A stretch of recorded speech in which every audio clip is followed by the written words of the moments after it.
65 वर्षीय बुजुर्ग जो कि एक सरकारी कंपनी से रिटायर्ड होता है और रिटायर्ड होने के बाद फौरन ही एक 32 वर्षीय लड़की के साथ शादी कर लेता है।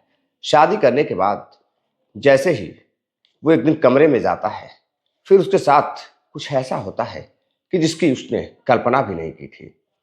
जिस लड़की के साथ उसने शादी की थी, अरबों खरबों की संपत्ति, और फिर उसके साथ उसी लड़की ने एक ऐसा खेल खेला कि जिसकी वजह से उसकी जान चली गई। और जब मौत की हकीकत सामने आई तो लोग बेहद हैरान थे। लोगों को यकीन नहीं हो रहा था कि ऐसा भी हो सकता है। तो नमस्कार, प्रणाम। मैं आपका अपना विशु राय हाजिर हूँ जुल्म की दुनिया की एक और नई कहानी के साथ। साथियों, कहानी की शुरुआत करें उससे पहले मैं आप सभी से एक बार कहना चाहूँगा कि आप जितने भी साथी चैनल पर नए आए हैं, जुड़े विश्व वारदात तक के इस छोटे से परिवार से अपना प्यार दीजिए, अपना सपोर्ट दीजिए। साथियों, मैं बात कर रहा हूँ मध्य प्रदेश के भोपाल की। भोपाल में एक थाना लगता है, पिपलानी थाना। पिपलानी थाना के अंतर्गत एक महिला, रात करीब 2 बज रहे थे। 2 बजे के आसपास वह महिला अपने पति को लेकर हॉस्पिटल पहुंचती है। जब हॉस्पिटल पहुंचती है तो डॉक्टर पूछते हैं कि इन्हें क्या हुआ है। महिला बताती है कि बाथरूम में रात के अंधेरे में बाथरूम में गए हुए थे, तभी इनका अचानक से पैर फिसल गया और जब मैं दौड़ कर गई तो इनकी हालत बेहद नाजुक थी। इनकी सांसें नहीं चल रही थी। डॉक्टर नस वगैरह टटोलते हैं तो महिला को बताते हैं कि यह कौन है। महिला से जब पूछते हैं कि आप कौन है, तो 32 वर्षीय नौजवान महिला डॉक्टर को बताती है कि यह मेरे पति हैं। और जैसे ही यह बात डॉक्टर सुनते हैं, वह सन्न रह जाते हैं। कहाँ वह 65 साल का बुजुर्ग व्यक्ति और कहाँ 32 वर्षीय महिला। जब यह बात डॉक्टर सुनते हैं तो हैरान रह जाते हैं और फिर उसे बताते हैं कि आपके पति की तो मौत हो चुकी है, कारण कुछ और है, आप झूठ बोल रही हैं। अब इधर महिला कहती है कि नहीं, ऐसी कोई बात नहीं है, बात तो यही है, डॉक्टर साहब कुछ भी करिए, अगर जान बच जाए तो बचा लीजिए। डॉक्टर कहते हैं कि इनकी मौत हो चुकी है, मैं जान नहीं बचा पाऊंगा, मैं माफ़ी चाहता हूँ। और इधर फिर डॉक्टर को शक होता है और फिर डॉक्टर पुलिस वालों को फ़ोन कर देते हैं। अब मौका वारदात पर हॉस्पिटल पर पुलिस पहुंचती है। पुलिस पहुंचती है, महिला से मौत की जब हकीकत पूछती है तो महिला बार बार बता रही थी कि घर पर दोनों अकेले थे, बाथरूम में पैर फिसलने से इनकी जान चली गई है। अब इधर पुलिस जांच पड़ताल में जुट जाती है। पुलिस को शक हो जाता है। डॉक्टर से पुलिस बातचीत करती है तो डॉक्टर एक ऐसी हकीकत, एक ऐसी चीज़ बताते हैं जिससे पुलिस को कहीं ना कहीं अब उसकी पत्नी पर शक होने लगता है। अब इधर पुलिस उसकी पत्नी से जांच पड़ताल करती है, पूछताछ करती है तो उसकी पत्नी बस एक ही रट लगाए रही थी कि उसकी पति की मौत बाथरूम से गिरने से हुई है। लेकिन इधर पुलिस अब पोस्टमार्टम के लिए बॉडी को भेज देती है। पत्नी नहीं चाहती थी कि बॉडी पोस्टमार्टम के लिए जाए, लेकिन पोस्टमार्टम की जो रिपोर्ट आती है उसमें उस व्यक्ति का कत्ल किया गया था, वो भी दम घुटने से उसकी मौत हुई थी। अब इधर जब पुलिस वालों को पता चलता है कि दम घुटने से मौत हुई थी, कहीं ना कहीं उसके साथ कुछ गलत हुआ है। अब पुलिस जानने की कोशिश कर रही थी। अब पुलिस पहुंचती है उस महिला के घर। दरअसल साथियों, इस घटना की शुरुआत होती है, इस कहानी की शुरुआत होती है आज से ठीक 5 से 6 साल पहले। भेल में काम करने वाला एक अधिकारी जिसका नाम जॉर्ज कुरियन रहता है। जॉर्ज कुरियन के पास ढेर सारा पैसा रहता है, काफ़ी अच्छी खासी संपत्ति रहती है, कई सारे फ्लैट रहते हैं जिसमें कुछ किराएदार भी रहते थे। लेकिन रिटायर्ड होने से कुछ ही दिन पहले उनकी मुलाकात होती है एक लड़की से, बेहद ही खूबसूरत लड़की से, जिसका नाम रहता है बिट्टू। बिट्टू से जब उनकी मुलाकात होती है तो अक्सर कर अपने ऐशो आराम के लिए बड़े बड़े होटलों में जाते थे, बड़े बड़े पार्टियों में जाया करते थे। अब इधर जब बिट्टू से उसकी मुलाकात होती है तो बिट्टू अब उस बुजुर्ग व्यक्ति के बारे में पता करने लगती है। तो पता चलता है कि बुजुर्ग व्यक्ति जिसकी उम्र 62 से 63 साल थी।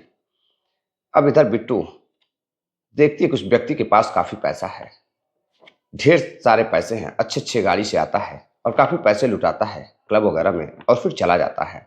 इधर बिट्टू उसके पीछे पड़ जाती है। जब उसके पीछे पड़ जाती है तो जो बुजुर्ग व्यक्ति जॉर्ज कुरियन अब उस लड़की को अपना बनाने के चक्कर में पड़ जाता है। अब वो उस पर फिदा हो जाता है। अब उसे इतना चाहने लगता है कि वो उसके साथ शादी करना चाहता था। इधर बिट्टू को अच्छी से पता था कि जॉर्ज कुरियन के पास ढेर सारा पैसा भी है। जॉर्ज कुरियन अकेले ही घर पर रहते थे। पति की बहुत पहले मौत हो चुकी थी। इधर जॉर्ज कुरियन जिस फ्लैट में रहते थे उस फ्लैट में कुछ किराएदार भी रहते थे। तभी जब बिट्टू के साथ वो शादी कर लेते हैं तो शादी करने के बाद वो बेहद खुश थे। कहाँ, उनकी उम्र 64 से 65 साल और बिट्टू की उम्र महज 32 साल। 32 साल की नौजवान लड़की जो कि उनकी बेटी की उम्र की थी। लेकिन अपनी अय्याशियों में चूर जॉर्ज कुरियन बिट्टू से शादी कर लेते हैं और बिट्टू को भी शादी से कोई प्रॉब्लम नहीं थी।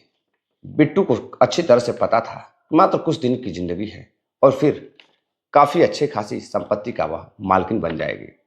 इधर शादी के बाद सब कुछ अच्छा चल रहा था। बुजुर्ग व्यक्ति अपनी पत्नी के साथ काफ़ी खुश था। जॉर्ज कुरियन बिट्टू के साथ बेहद खुश था। उसे बिट्टू के ऊपर ढेर सारे पैसे खर्च करते थे और उसके बैंक अकाउंट में ढेर सारे बैलेंस भी जमा कर देते हैं। लेकिन एक दिन जॉर्ज कुरियन बाहर जाता है और जब बाहर जाता है तो रात होती है और जब रात को घर आता है तो वह देखता है उसके पत्नी के कमरे में यानी कि बिट्टू के कमरे में कोई व्यक्ति है जिससे वह बातें कर रही है। जैसे ही दरवाज़ा खटखटाता है तो बिट्टू को लगता है कि उसकी पड़ोसी किराएदार रेखा आई हुई है। रेखा से बिट्टू की काफ़ी बनती थी। दोनों एक दोस्त की तरह रहते थे।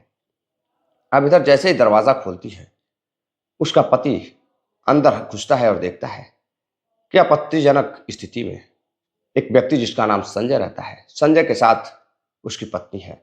अब इधर वह झगड़े करने लगता है और अपनी पत्नी के साथ हाथापाई करता है, डांट फटकार लगाता है और फिर संजय को डांट फटकार लगाता है।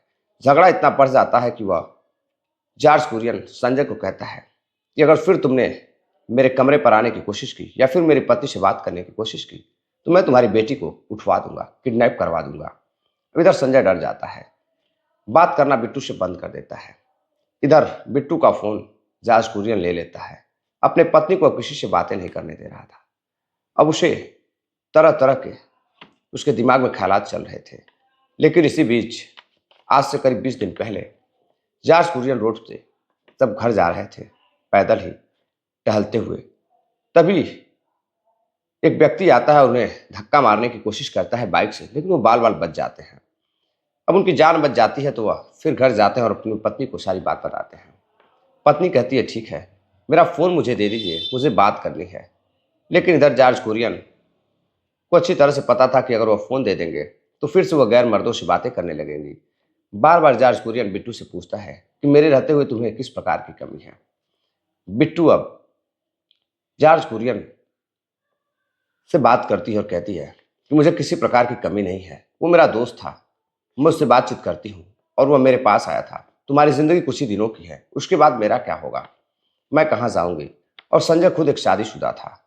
संजय बिट्टू से मोहब्बत करने लगा था और इधर बिट्टू भी अपनी ख्वाहिशों को पूरा करने के लिए संजय को कमरे पर बुलाने लगी थी। लेकिन जब पकड़ी जाती है तो अब तरह तरह के बहाने करने लगती है।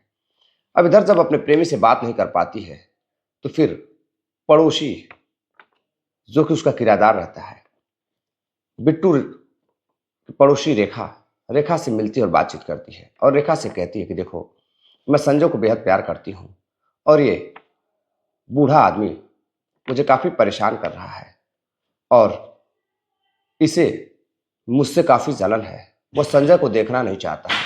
वह चाहता है कि मैं सिर्फ घर में रहूं और जो यह कहे वही कहूं। यह मेरी ख्वाहिशों को पूरी भी नहीं कर पाता है और मैं परेशान हो चुकी हूं। मुझे किसी तरह से संजय से बात करा दो। रेखा अब संजय को फ़ोन लगाती है, संजय से बातचीत करती है। रेखा संजय से बातचीत करती है और फिर जैसे जॉर्ज कुरियन बाहर जाता है वह बिट्टू को कमरे में बुलाती है और बिट्टू से भी बातचीत कराती है। बिट्टू अपने प्रेमी संजय से काफ़ी दिनों बाद बात करती है और बात कर काफ़ी खुश होती है। बातचीत करती है और कहती है कि देखो, मैं तुम्हें 10 लाख रुपए दूंगी, तुम्हें मेरे घर आना है। और फिर एक प्लान बिट्टू तैयार करती है और जिसके तहत तकरीबन शाम 7 बजे ही जैसे जॉर्ज कुरियन कमरे में आता है, बिट्टू प्लान के तहत उसके आंख में दवा डालती है और उसे आराम करने के लिए बोलती है। जैसे जॉर्ज कुरियन आराम करता है, तभी बिट्टू जाती है और मेन गेट का दरवाजा खोल देती है, संजय को फोन करती है और संजय कमरे पर पहुंचता है। पहुंचने के बाद कमरे के अंदर जाता है और फिर कुछ देर बाद वहां से बाहर निकल जाता है। बिट्टू जब कमरे में दाखिल होती है तो देखती है कि उसके पति की मौत हो चुकी है। अब इधर बिट्टू जब अपने पति की मौत की पुष्टि करती है तो संजय से कहती है कि देखो, ये तो मर चुका है, लेकिन बिट्टू ने कुछ दिन पहले एक ज्योतिषी से अपने पति के बारे में पूछा था कि इसकी मौत कब होगी। तो ज्योतिषी ने बिट्टू को बताया था कि तुम्हारे पति की मौत जब भी होगी वह 5 घंटे बाद पुनः जीवित होगा, फिर उसकी मौत होगी। अब इधर बिट्टू और संजय मिलकर 5 घंटे तक, यानी कि रात में 5 घंटे तक इंतजार करते हैं। उसके मौत की जब 5 घंटे बाद पुष्टि कर लेते हैं कि उसकी मौत हो चुकी है, फिर बिट्टू लेकर उसे हॉस्पिटल पहुंचती है। हॉस्पिटल पहुंचती है तो डॉक्टर महिला के, यानी कि बिट्टू के बताए हुए बातों पर विश्वास नहीं कर रहे थे। गले पर निशान था, चोट के निशान थे। शक होता है तो डॉक्टर पुलिस को फोन कर देते हैं। इधर मौका वारदात पर जब पुलिस पहुंचती है, पूछताछ करती है तो बिट्टू इधर उधर की बातें करती है, पुलिस को बरगलाने की कोशिश करती है। अब इधर पोस्टमार्टम होता है। पोस्टमार्टम रिपोर्ट में साफ साफ पता चलता है कि गला दबाने से उसकी मौत हुई है, उसकी हत्या की गई है, दम घुटने से मौत हुई है। अब बार बार बिट्टू से पुलिस पूछताछ करती तो बिट्टू इधर उधर की बातें करती। अब पुलिस बिट्टू और उसके आसपास लोगों की कॉल डिटेल्स खंगालती है। कॉल डिटेल से पता चलता है कि संजय नाम के व्यक्ति से बिट्टू बातें करती थी। अब पुलिस संजय को भी गिरफ्तार करती है। गिरफ्तार करने के बाद जब उससे पूछताछ करती है और फिर रेखा से पूछताछ करती है तो दोनों टूट जाते हैं। और टूटने के बाद दोनों अपना जुर्म कबूल करते हैं और रेखा बताती है कि उसने सिर्फ सहयोग किया था, उसका इसमें कोई हाथ नहीं है। उसे नहीं पता था कि उसके साथ क्या होने वाला है, उसके मकान मालिक के साथ क्या होने वाला है। और इधर बिट्टू ने अपने प्रेमी के साथ मिलकर ऐसा खेल खेला कि अपने बुजुर्ग पति जॉर्ज कुरियन की हत्या कर दी और फिर वहां से 5 घंटे तक अपने कमरे में बैठकर दोनों अपने ही पति के मौत का इंतजार कर रहे थे। अपने प्रेमी के साथ बिट्टू ने अपने पति जॉर्ज कुरियन के मरने का इंतजार किया। 5 घंटे बाद वो हॉस्पिटल लेकर जाती है। साथियों, फिलहाल पुलिस ने तीनों को गिरफ्तार कर लिया है और गिरफ्तार कर जेल भेज दिया है। तो साथियों, ये थी पूरी कहानी। तकरीबन 20 से 25 दिन लग जाते हैं इस घटना खुलासे के लिए। और पुलिस जब खुलासा करती तो लोग हैरान थे कि एक व्यक्ति बुजुर्ग जिसकी उम्र 64 से 65 साल रहती है, अय्याशी के नशे में चूर एक नौजवान लड़की से शादी करता है ताकि वह उसके बुढ़ापे में सेवा करेगी, उसकी सारी ख्वाहिशों को पूरा करेगी और उसके पैसे पे ऐश भी करेगी। और बिट्टू करती भी यही है, शादी भी करती है, उसके पैसे पे ऐश भी करती है, लेकिन फिर जो खेल खेलती है वह वाकई में काफ़ी खौफनाक था। तो साथियों, अपना ख्याल रखिए। मिलते हैं एक और नई कहानी के साथ। तब तक के लिए नमस्कार, जय हिंद।